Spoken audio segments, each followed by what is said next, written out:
이 러우 전쟁은 정말 타이밍이 너무 중요한 것 같아요. 예를 들면 기껏 얘기했는데 편집하고 나오는 사이에 일이 진행이 돼가지고 별로 티 안 나는 듣는 분들은 상황이 진행된 다음에 들으니까 뒷북 치는 것 같은 게 보일 때도 있고, 아니면 굉장히 뭔가 지금 갈림길에 서 있는 것 같을 때 얘기를 하면 봐라 이렇게 됐지 않냐 뭐 난리들이 나고 그러는데, 이번 러우 전쟁에서 젤렌스키하고 트럼프하고 회담 깨지고 했을 때 저한테도 이제 뭐 우크라이나 끝난 거 아니냐, 러시아가 완성하는 거 아니냐, 뭐 너 러시아 어떻게 된다. 근데 내가 하지도 않은 얘기까지 너 러시아가 진다고 뭐 어쩌고 했는데 아니지 않냐, 뭐 별 얘기가 다 나오는데, 제가 그때 분명히 말씀드렸지만은 미국이 우크라이나가 러시아한테 완전 지배당하는 걸 원하지 않아요. 그리고 그렇게 됐을 때 미국한테 피해가 더 큽니다. 러시아는 그럼 우크라이나를 완전히 지배하려고 할까? 사실 이것도 생각해 봐야 돼요. 처음에 러시아가 우크라이나를 침공했을 때 그것이 완전히 정말 병합해 버리려는 거였는지, 아니면 옛날에 그런 건 많았대요. 스파르타가 아테네를 점령했는데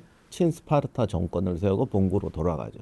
뭐 이런 식으로 하려는 거였는지, 그 부분은 얘기를 안 하고 있으니까 우리가 명확히 지금은 알 수가 없습니다만, 처음에 그렇게 됐다면 또 그게 별 문제인데, 지금 상황에서 이미 3년이나 전쟁을 하고 뭐 정확한 숫자는 모르지만 민간인 피해 훌정하면 100만 명, 뭐 수백만 명 될 거 아니까, 전상자가 아니라 피해를 입은 사람, 가족을 잃었다던가, 아니 그러면 1,000만 명이 넘을 수도 있겠죠. 그럼 이렇게 전쟁이 된 상태에서 친러 정권을 세운다거나 또는 직접 지배한다는 건 또 다른 부담이에요. 그리고 지금 들려오는 얘기가 러시아 지금 현재 상태에서 종전을 한다 라고 했을 때, 우리들 입장에서 보면은 그냥 한 치의 땅이라도 더 빼앗으면 돌아가서 면이 서지 않겠느냐 생각할 수도 있겠지만, 지금 전선 길이가 800km가 넘습니다. 거기다 다 합하면 이런 거 저런 어떤 복합적인 요소까지 감안하면 1000km가 넘을 수가 있어요.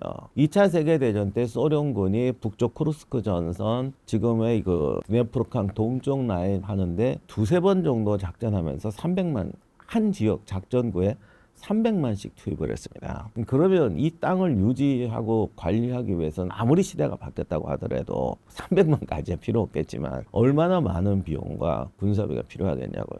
이렇게 가늘게 국경이, 그러니까 쉽게 말하면 길게 횡대로 이어진 초승달 지형처럼 방어나 관리에 부적합한 땅이 없어요. 만약에 정말 러시아가 종전을 한다 그러면 그냥 나 땅 욕심, 우리가 많이 차지했어, 이런 식으로 하기에는 지금 전선도 굉장히 부담스럽습니다. 물론 러시아가 무슨 생각을 하는지야 제가 거기까지 모르겠지만은 생각처럼 이렇게 단순한 문제는 아니라는 거죠. 그래서 러시아나 미국이나 지난주에 보였던 것처럼 뭐 당장 어디가 그냥 한쪽이 박살이 나고 미국이 완전히 지원을 끊고 미국이나 러시아나 우크라이나 일방적인 편을 드는 이런 상황은 이미 기대할 수가 없다.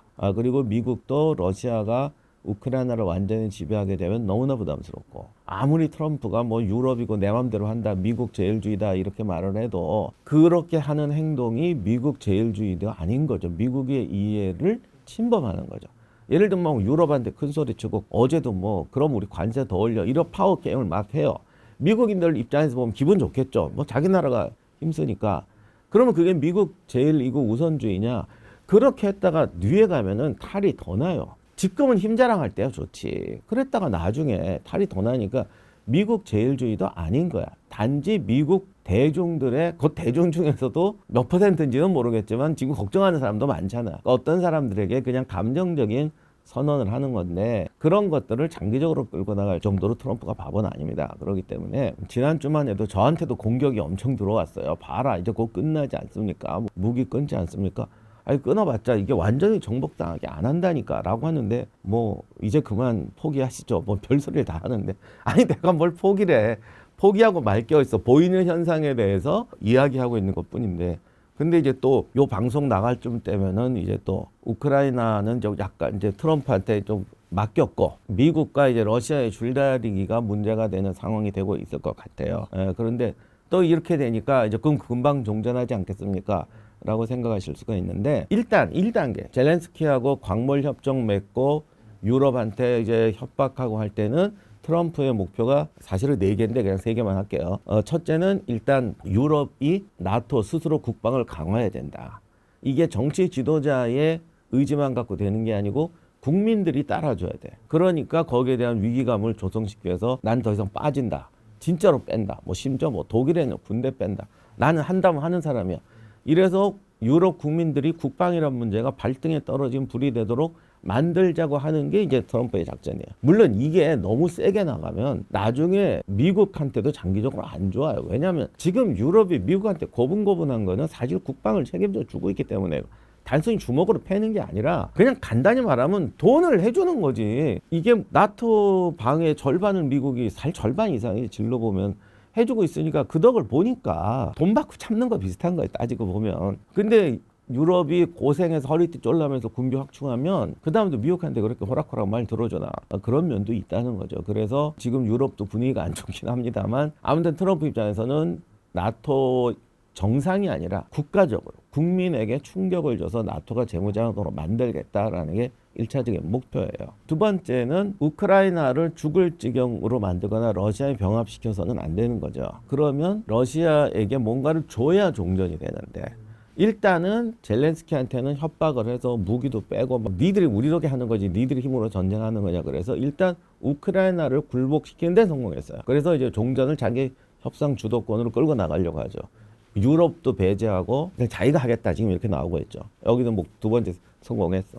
세 번째가 이제 문제는 러시아하고 이제 회담이 남았는데 일단 러시아의 자존심을 세워주는 데는 조금 성공했죠. 트럼프가 심지어는 뭐 러시아와 미국이 손잡고 세계 패권을 이제 하려는 거 아니냐. 미국이 중국이 부담스러우니까 러시아랑 손잡고 중국하고 싸우려는 거 아니냐. 이렇게 생각하시는 분도 있는데 그건 너무 좀 단순한 이분법이고 중국 문제라든가 이런 것도 다 생각은 하겠죠. 배려 안 한다는 건 아닌데 미국과 러시아가 정말 끈끈한 동맹이 돼서 유럽을 버리고 우크라이나를 버리고 이런 건 아니에요. 어디까지나 러시아의 동진을 저지하고 러시아가 재무장을 강화해서 다시 우크라이나를 침범하는 사태를 막아야 한다는 거는 트럼프도 동의하고 트럼프도 생각하고 있을 겁니다. 다만 문제는 지금 상태에서 종전을 하려면 러시아한테 뭔가를 들어줘야 되는데 이 카드가 마땅치가 않은 거예요. 그래서 1라운드에서는 일단 러시아의 자존심을 세워놓고 우크라이나를 누르고 유럽을 꺾는다. 이것까지는 오늘부로 성공한 것 같아요. 근데 문제는 이제부터 러시아와의 협상이 문제인데 이 부분에서 트럼프 마음대로 될 것 같지는 않고 오히려 이런 부분에서 시간적 여유를 가지고 있는 러시아죠. 러시아는 어차피 버린 몸이야 이제. 전투 한 달 더 해서 몇 명 더 죽는다고 달라질 게 없어요. 그러니까 오히려 러시아가 트럼프의 초조함을 이용해서 최대한 협상에서 얻어내려고 할 텐데 이게 사실은 쉽지가 않습니다. 그 얘기는 다음번에 한번 따로 하기로 하고 지금 일단 트럼프의 구상은 그렇다. 그래서 이제 러시아와 이제 협상 테이블이 이제 진행이 되는데 어떤 분들은 금방 끝나지 않겠느냐라고 생각하시는 분도 있는데요. 제가 드리고 싶은 말씀은 그 협상이 그렇게 간단할 것 같지는 않다는 거죠. 일단 우크라이나, 유럽, 러시아, 미국 여러 다자관계에서 장기적으로 욕먹을 걸 각오하면서 유럽하고 우크라이나를 뺐어요. 그러나 러시아의 협상은 그러면 쉽게 벌어질까? 러시아가 문제는 요구하는 게 꽤 많을 수도 있고 러시아가 요구하는 게 부정확할 수도 있습니다. 사실은 러시아도 뚜렷한 카드가 없어요. 그리고 그들이 원하는 거는 미국이나 유럽이 절대 들어줄 수 없는 거예요. 이 타협점을 찾기가 쉽지 않다는 거죠. 그래서 금방 전쟁이 끝날 거라고 기대하시는 분도 계신데 제가 이걸 금방 끝날 겁니다. 열흘 만에 끝날 겁니다. 이렇게 예언을 하려는 게 아니라 그건 모르는 일이거든요. 그러나 의외로 이 협상이 쉽지가 않다. 이제 2단계가 미국과 러시아의 종전협상 단계라면 생각보다 오래 갈 수도 있고 빨리 끝날 수도 있는데 빨리 끝나기 위한 조건은 지금 가시적으로는 보이질 않네요. 그러니까 이거는 물밀 협상이라든지 일단 휴전을 하든 종전을 하든 다음 목표를 향해서 내가 준비할 수가 있어. 2차전을 뛸 수가 있어. 이런 목표를 가지고 움직인다고 했을 때 그게 묵인이 되면 빨리 끝날 수도 있고 그 부분이 묵인이 잘 안 되면 생각보다 오래 갈 수도 있고 그렇습니다. 그래서 지금은 제가 어떤 지켜볼 수 있는 지표밖에 말씀드릴 수가 없는데 이거는 정말 이제 가위바위보 단계이기 때문에 그리고 이 협상은 아마 물밀 협상. 물밀 협상도 두 가지가 있어요. 대놓고 뒤에서 숨어서 거래하는 게 있고요. 아는데 서로 모르는 척 해주는 거죠. 근데 이게 원래 모든 외교 협상은 이 세 가지가 다 있어요. 테이블에서 하는 협상, 뒤에서 하는 뒷거래, 그리고 알지만 참아주는 거. 그래서 외교 협상 할 때 보면 뭐 이상한 문구 갖고 막 싸우잖아요. 그럼 사람들은 다 그것 때문에 싸우는 줄 아는데 사실은 그 다 다음 계획이 있거든. 그 다음 계획을 막기 위해서 보이지 않게 뒷다리를 잡는 건데 그 부분에서 간접화법인 거지. 그 문구는 사실 간접화법이고 뒷다리를 어떻게 잡고 어디까지 묵인하냐는 건데 미국이나 러시아나 지금은 국민들 여론도 생각해야 되기 때문에 묵인하는 부분이 꽤 있을 것 같더라고요. 그 묵인하는 부분, 간접화법의 실체를 어디까지 설정하느냐. 그리고 3년 후에 4년 후에 또 뭐 제2라운드 제3라운드가 있을 수 있잖아요. 전쟁이 아니라 외교적인 라운드라고 해도 일단은 여기까지는 양보고 넘어가자. 여기까지는 양보하고 넘어가자. 괜찮아. 요 정도 하면 내가 다음 준비할 수 있어. 뭐 이런 거. 이런 것 때문에 이런 게 걸리면 생각보다 회담이 좀 질질 끌 수도 있다고 생각이 됩니다. 그러나 올해 안에 끝나긴 하지 않을까 싶어요. 왜냐하면 러시아도 이걸 무한정 끌면 끌수록 국민을 설득하기가 어렵거든요. 그래서 지금은 예언이 아니라 이런 지표를 말씀드릴 수밖에 없고 제가 그냥 개인적으로 둘 중에 하나를 선택하라면 의외로 러시아가 쉽게 호락호락하지 않고 좀 질질 끌 것 같다. 다만 이때는 평을 하기도 굉장히 어렵다. 왜냐하면 겉보기가 아니라 뒤가 중요하기 때문에 여기까지 가면 이제 정말 외부에서 뭐라고 말을 못합니다. 왜냐하면 그 뒤에서 벌어지는 걸 어떻게 알겠어요. 지금 이스라엘하고 하마스 휴전 협정도 했다 깨졌다 막 이러잖아요. 저도 거기까지 예언했어요. 그 분명히 한 몇 달 가다 깨지고 또 그랬다가 어쩌고 저쩌고 하면서 할 거다. 그럴 때 깨지는 게 뭐 총격이 났다거나 뭘 안 준다거나 사람들은 이걸 보는데 그게 아니라 사실은 뒤에 있는 거거든. 근데 그 뒤에 있는 게 서로 인정도 못하고 확실한 것도 아니야.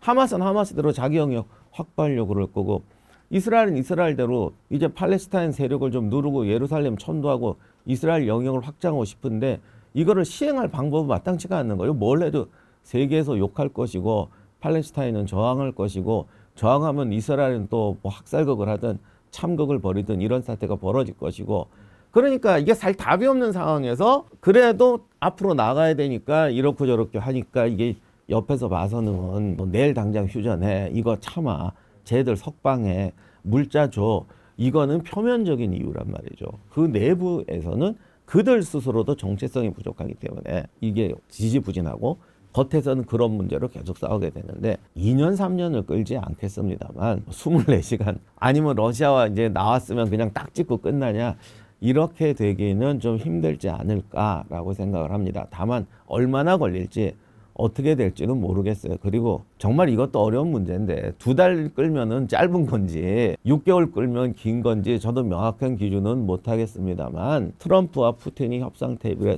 만나서 상남자스럽게 1시간은 좀 심하고 몇 번 하더라도 좀 하여간 한 달 내로 단기적으로 끝나기는 힘들지 않을까 생각합니다.